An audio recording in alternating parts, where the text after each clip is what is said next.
আমি যাচ্ছি কোনটা জানেন, সেই নওগাঁ জেলা আলতা দেখে জয়পুরহাটের ছল বারে আমি নওগাঁ জেলার যাচ্ছি। নওগাঁ জেলার আপা গিলা বয়ে আছেন, আমার টানে আবার টট্টর করে ছায়া আছে। রাস্তাঘাট গিলা যেঙ্গা সুন্দর, নওগাঁ জেলার আপা গিলা আরো সুন্দর। আমার আবার খুবই ভালো লাগে আপা গিলা।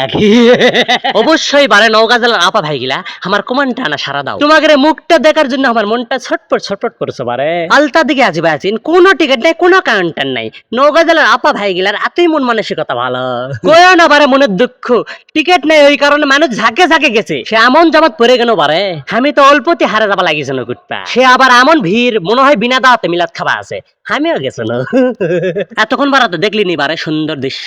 আরো কিছু দেখো, এই ছোট ছোট বাচ্চাকে খেলার জিনিস দেখে আমার মনটা বারবার ডাকে ডাকে কষা আনা সর টিকিট কাটপা যায় কোথায় কি জানেন, সব বলে এলা বাবুগের জন্য হামাগের জন্য লয়। খুবই কষ্ট লাগলো, হামা কুটপা দিল না। এই দিঘিটা দেখা পাচ্ছেন না, এই দিঘির জন্য আলতা দিঘি এত ফেমাস। যত বড় দিঘি বয়ে আসিন, আমি যাবা লাগে সেই হাফসে কেন বারে অর্ধেক ঘাটার থেকে ঘুরে আসি। আর আপা গিলা বয়ে আসিন শো শো করে ওই টানেই খালি দৌড়ছে। যাই কো বারে নওগাঁ জেলার আপা গিলার মুখ চলার থেকে পাও বেশি চলে।